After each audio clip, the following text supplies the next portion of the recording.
Those 300, oh, wrong chart, other chart, oh, here's the chart, okay. Here's the chart.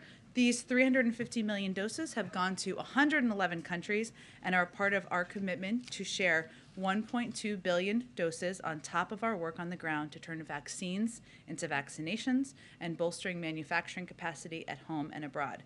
In the spirit of giving this holiday season, we continue to ask that every country and company do their part to get more life-saving vaccines to the world. I just want to pause because I think there's some sort of tone or ringtone or phone happening. Okay.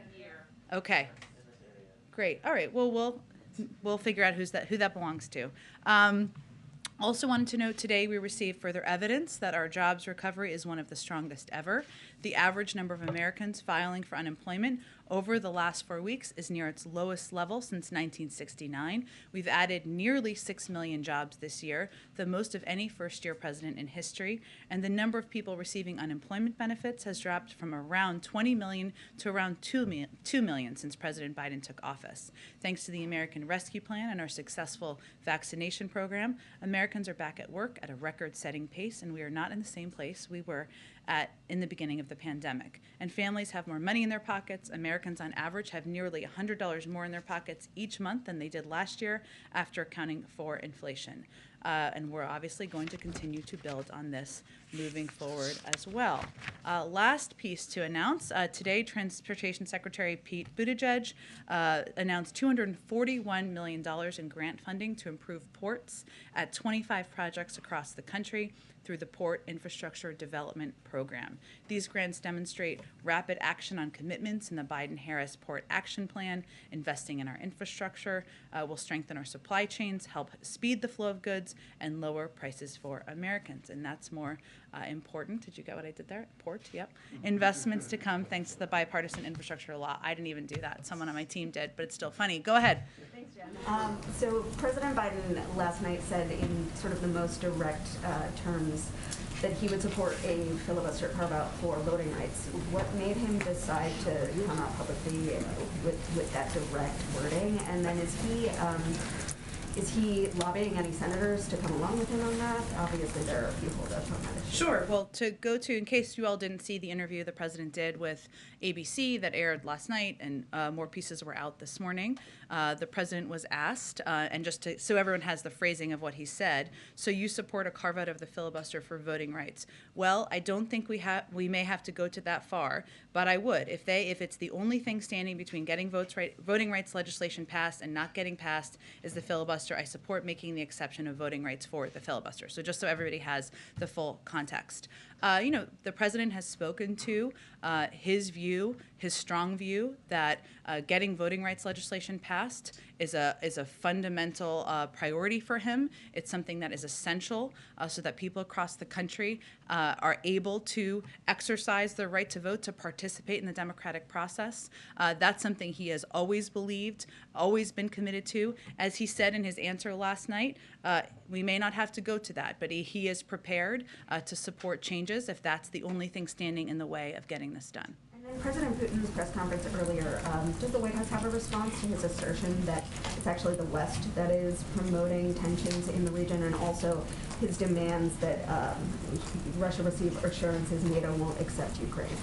Well, facts are a funny thing, and facts make clear that the only aggression we're seeing at the border of Russia and Ukraine is the military buildup by the Russians and the bellicose rhetoric from the leader of Russia.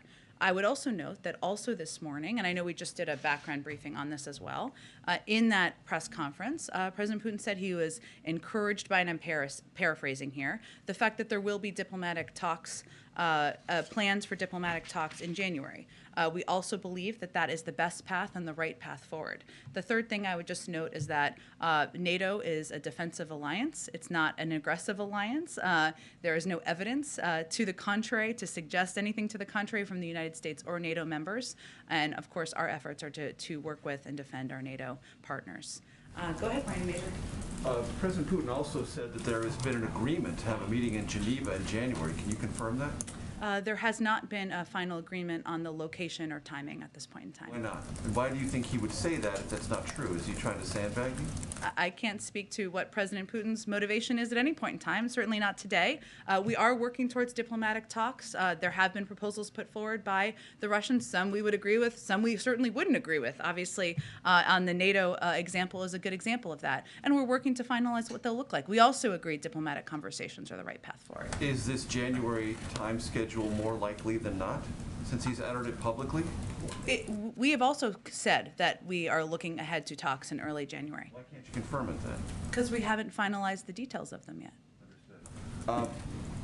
I'm not sure if this has been asked before, but it's getting closer to the deadline of Sure. January 5th. Does the administration have a point of view on the alarm raised by the airline industry with the 5G regulations going in and the assertion by some airlines that if they can't use the altimeter at about 40 airports, there will be delays, cancellations, disruptions to the flow of airline passengers and their ability to fly around the country? I have seen reports of that. I have not actually talked with our team about that. I can do that, Major, and get you a better assessment from our economic team. Thanks, Jen. Sure, go ahead. Thank you, Jen. Merry Christmas. Thank you. You too. Eve, as I like to say. Yes. So why is the president saying about this new variant, nobody saw it coming, nobody in the world, if that's not true? Well, first I would say that nobody knew that there would be the number of different variants. Nobody knew exactly how transmissible they would be. We, of course, knew that there would be additional variants at some point coming. We didn't know what they would look like. But we've been preparing for a range of contingencies all along throughout this process. That's why we have had ample vaccine supply. That's why we have had ample mask supply, and why we have worked to ramp up aggressively our testing over the past few months. Okay, and then about the testing and the contingencies, why is it that you guys are promising 500 million tests next month if you haven't even signed a contract to buy the tests? Well, we have no concern about the contract being finalized. We're just working to finalize the contracts. We just announced this 2 days ago. But there's we don't see any issue or any halt to getting that done and to finalizing that. That's a natural part of the process. What I can tell you, Peter, about the process to date, because I know there's been a lot of questions about this, is that when we saw a surge in demand in Delta, we took additional actions to expand the over-the-counter test market. You may not remember this, but if you look back to the period pre-Delta, actually a lot of these testing companies, there was so little demand, they were laying people off around the country and around the world because there was not demand. What the president also did was use the Defense Production Act to invest $3 billion to ensure we were upping the market so the market would have the capacity to produce more tests. And also, as you know, the FDA approved 8 tests. Otherwise, we wouldn't have had the capacity to do what we're doing for January. But if it's so easy to get the tests, why don't people have them now? Who here decided that Americans were going to want to have access to these tests in January as opposed to now before they go home for Christmas? Well, Peter, what we've been doing over the course of the last 4 months, even before the president's announcement 2 days, is massively increasing our testing capacity, quadrupling since the summer. And what the announcement was the president made just 2 days ago was making the biggest investment of any, certainly for us and probably from any country in the world, to address what we see as a surge in demand for tests. This is not just happening in the United States. This is happening all around the world where there is not enough testing capacity, and we have taken steps that are more significant than any country in the world so that we could have the testing needed to meet what people are looking for. And as we understand it, there's going to be a website that people can go to starting next week. There are a lot of Obama alum that work here. Is anybody that was involved... Don't know any of them. Yeah. Is anybody that was involved in the creation of healthcare.gov going to be involved in the creation of this new website? Well, I don't know all the staffing particulars about the creation of the website. What I can tell you is that we've been planning for the website to be ready when tests start to be ready. And the website will ensure tests are available equitably and that they will be obtained with ready access. That is what we're trying to do as we are finalizing the design of the website. We're obviously not going to put the website up until there are tests available. Okay, and then just one final topic. Is the president taking crime in big cities more seriously now that a Democratic member of Congress, Mary Gay Scanlon, has been carjacked at gunpoint? Well, let me first say that we're relieved that she was not injured, and the president called her and spoke with her this morning as well. It is absolutely unacceptable for any American, whether they're a member of Congress or not, to be victimized by crime like that. We have been stepping up federal law enforcement efforts for some time now, obviously prior to this carjacking. And we're giving communities historic levels of funding through the rescue plan to fight crime, make neighborhoods safer by supporting programs to interrupt violence, hiring additional law enforcement officers, and providing them with the resources and tools they've asked for. We're also helping communities through initiatives like the COPS program, which is putting 1,000 more cops on the beat. And the president's proposal in his budget is to add almost $300 billion in funding for these programs, more than it was even under the last president. And so just, if I may, final one. If the president is giving big cities historic levels of funding and members of Congress are going home and getting carjacked at gunpoint, then what else can the president do, or what else is the president going to do to keep people safe?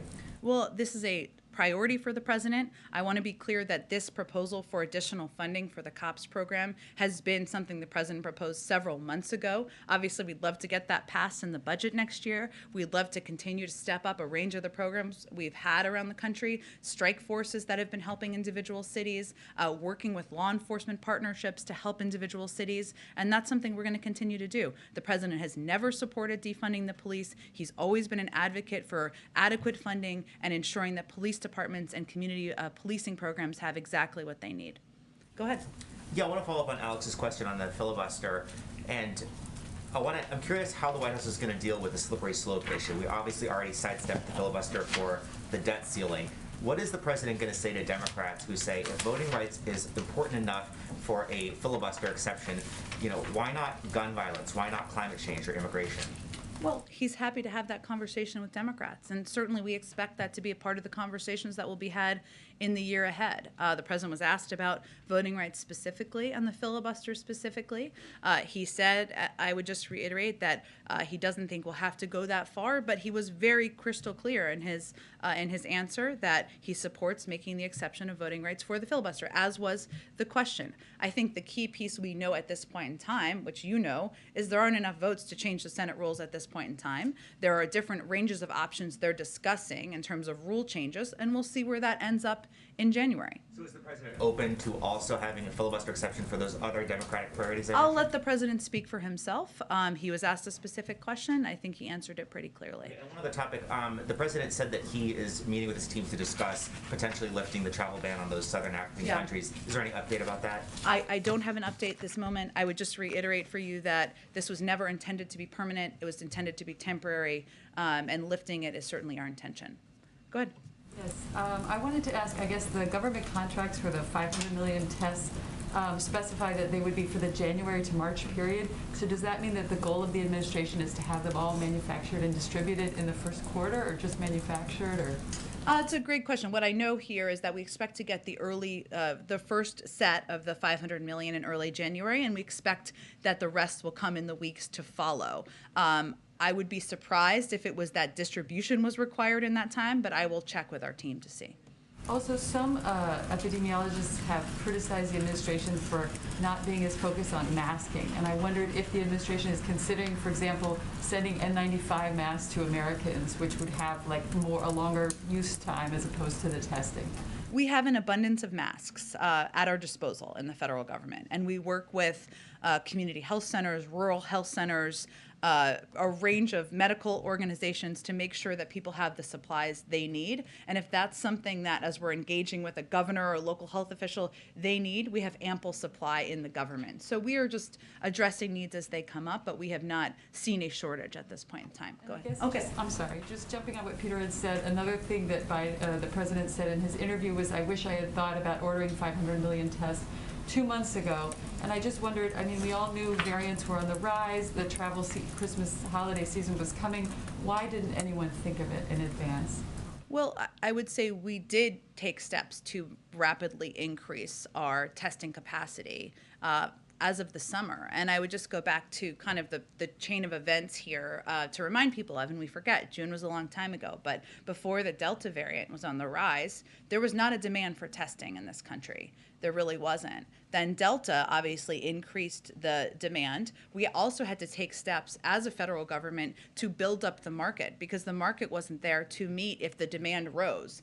What the president did with the Defense Production Act is to do exactly that, investing $3 billion several months ago to make sure we were building up the market, to make sure we had the capacity. There wouldn't have been 500 billion tests to order several months ago. So the $3 billion investment, the use of the Defense Production Act, actually increased capacity in the market. And that allowed us to quadruple our testing capacity and allowed us to get to this point where we're able to make the significant order that we made. I would also note that I said before, though, that, and also the FDA authorized 5 new at-home tests since October. So the fact that there's additional tests available has also meant that there's additional capacity out there and different kinds of tests we can order from.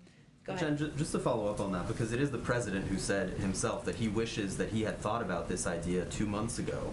And public health experts have been saying for months, including 2 months ago, that there was not enough testing supply. So why did nobody think of this, or did the president miss the mark here? I think what I conveyed just to Alex, but I'm happy to reiterate to you, is that the president and the team did take steps to increase capacity. Of course, if there would have been 500 billion tests and we would have known that there were these, very transmissible variants, that's one thing. But the president knew that we needed to increase testing capacity. That's why he used the Defense Production Act to expand the supply of at-home tests. Without that, we wouldn't have the supply in the market. Yeah, I think the facts here are, though, important. I understand what you're asking, but I've answered it a couple of times. I'm trying to give you the facts and details so you can share them with your viewers. So using the Defense Production Act, without that and without 5 approved tests that have happened since October, there wouldn't have been the supply to order then. Those are all pieces that are important components of the process here. That's what I'm trying to convey. Yeah, I guess, is the president not aware that there were these supply constraints? Because he's saying yesterday that he wishes he had thought of this 2 months ago. Is he not aware that there wasn't the supply at the time to purchase those 500 Well, million the tests? president wouldn't have taken the steps in September and October he had taken if we weren't aware that we needed to have increased supply. But also there wasn't the demand back in June for it, right? And Delta changed the mentality in the public for understandable reasons. And the fact that there were only a couple of approved tests just before October, there were only about 3 on the market, right, that we could have tapped into. The president, using the Defense Production Act and investing $3 billion, allowed for there to be an increase in production so we could order the huge number of supply that we're ordering now. Bigger picture here on Omicron. The president acknowledged yesterday that perhaps the government's response has fallen short in some regards. He said nothing's been good enough. You could argue we should have known a year ago, 6 months ago, 2 months ago. So did the administration do enough to prepare for Omicron, or is there now an understanding that perhaps there was more you could have done? Well, I think what the president was acknowledging, which he said in his speech a couple days ago as well, is that we're not where we need to be on testing. No one is saying we are. That's why we have tried to take additional rapid steps and be as bold and ambitious as we can with the available supply that is on the market. In terms of what steps were taken, when Omicron was discovered, which was right around Thanksgiving, right? We took urgent action on travel, told Americans to get their booster or vaccine. That Monday, the president addressed the country to where we were with the virus. That Thursday, he released a winter plan. CDC has hosted at least 24 standing meetings or briefings on Omicron. CDC established a new standing Omicron conference call that includes more than 250 state, local, tribal, and territorial health officials. And so we've taken a number of rapid steps as soon as we knew that this was a variant, even before it hit the United States. And lastly, you guys have been sharing former President Trump's message recently on boosters, and I'm wondering, given the former president's apparent change in tune on this issue over the last week, has there been any renewed contact between President Biden and the former president or your teams? No, but we are grateful that the former president got the booster. We're also grateful that he made clear in a recent interview that they're effective and they're safe. And that's an important message for anyone to hear. This is not a partisan issue. This is about saving lives, communicating accurate information, pushing back against inaccurate information. And in this particular case, the former president did that. Go ahead. with the former president defending vaccines, Tuesday, President Biden mentioned that's one of the only things that he actually agrees with Trump on. Would the White House consider a partnership with the former president to get some of those folks that are vaccine hesitant to actually get the jab? I don't know that we think it requires a partnership. I think we believe that, the former president being out there and stating what is factually accurate about the efficacy of vaccines, of getting boosted, which he recently did, of course, is a good thing, right? And it's a good thing to have a range of voices out there, Democrats, Republicans, independents, celebrities, non-celebrities, whomever people will be listening to out in the country. We continue to believe that the most effective voices are local voices, local people. That's who everybody listens to, people in their community, your neighbor, your friend, your cousin, your pediatrician. But certainly we would applaud and have the former president's comments. And with regards to the new initiative, how many tests will each American be able to get? It's a great question. It's something that we're looking to finalize guidance on, and we'll have that available as soon as it's ready. So lastly, you talked about the rise in Delta and Omicron and how there were steps taken based off that. Yeah. But what we've heard from some viewers is that, look, they feel like we're back here again because last year, the holidays, people were rushing to get tests. And so for them, this could be predictable just because so many people are trying to gather. And the question is, again, why wasn't there some foresight? Or for them, it seems like there may not have been foresight with meeting the demand of the holiday season. Well, I don't think last Christmas people were rushing to get tests because I don't think there were, maybe there was one, I'm not sure, over-the-counter approved test. Last Christmas, there were not vaccines available to the country, right? And what the CDC was advising was that people should not even gather with their family members. Certainly, they shouldn't travel. Now we're at the point where 200 million Americans are fully vaccinated. We have ample vaccines, we have ample boosters, we have supply of masks. We just ordered a historic-sized set of tests so that people can have those across the country. And even without that, we've sent 50 million tests out to community health centers. We've opened 20,000 testing sites. We've worked with FEMA. We're opening more testing sites across the country. So people will be able to gather with their family members. Are we through the pandemic? No, we're not. But we are in a very different place than we were 1 year ago today. Go ahead. Can I ask, Intel found itself in some hot water overnight over a statement Yeah. it put out around supply chains in Xinjiang, and they're worried. And then they had to apologize to China and the Chinese people. Of course, the U.S. views what's happening in Xinjiang as a genocide, as you called it. How concerned are you that more American companies are going to find themselves sort of trapped in this situation, in particular with the signing of the Uyghur bill today by the president? Well, I can't speak to the specific situation with one company, but I can say as a general matter that we believe the private sector and the international community should oppose the PRC's weaponizing of its markets to stifle support for human rights. We also think that American companies should never feel the need to apologize for standing up for fundamental human rights or opposing repression. As we've said before, we call on all industries to ensure that they are not sourcing products that involve forced labor, including forced labor from Xinjiang. The reality is that companies that fail to address forced labor and other human rights abuses in their supply chains face serious legal risk, reputational and customer risks, not just in the United States, but in Europe and other regions of the world. So that's broadly how we feel. Can you just say briefly whether anyone in the administration spoke with any Chinese counterparts before the signing of this bill? Is there a concern that China will be upset by the president signing this bill? Was there any effort to smooth that over or not smooth it over? We had announced our support or intention to sign the bill. I can certainly check if there was any diplomatic engagement around that, but that was, of course, prior to today. And certainly we have made no secret of our concerns. The president has spoken to them. We worked and gathered the G7 leaders to sign a statement on this about the human rights abuses in Xinjiang. So I don't know that it's a surprise. Why did he sign it on camera? He signs bills on camera, off camera, sometimes on camera. We support the bill, and obviously we've been leading the effort in the world to call out human rights abuses. Go ahead. Yeah, with seeing the spread of the Omicron variant, can you speak to changes that you all here at the White House have made? I know yesterday we saw a number of the CEOs and other folks that the president met with virtually. Have you guys reduced the footprint in the White House, a return to Zoom meetings? Can you talk all about White House changes? We already had very strict protocols in place here at the White House, above and beyond what even is advised by the CDC. Obviously, we all wear masks. Anytime you're going to meet with the president, you are tested. Anytime you're going to travel with the president, you are tested. There are probably fewer people here as people have joined their families for the holidays, but we haven't made any policy changes at this point in time. If it's advised by the CDC, we would do, and certainly we will continue to evaluate what we need to do to keep people in the workplace safe. The Zoom meeting yesterday was like a safety precaution, would you say, or was it a logistical reason? We actually do meetings with CEOs or others frequently on Zoom. Sometimes it's harder for them to travel, but I'm not aware of that decision being made for safety reasons. And I noticed yesterday the NEC director was wearing a mask as he sat on the stage opposite the president. Was there a particular reason? I know he was like very far away from President Biden. We wear masks in meetings.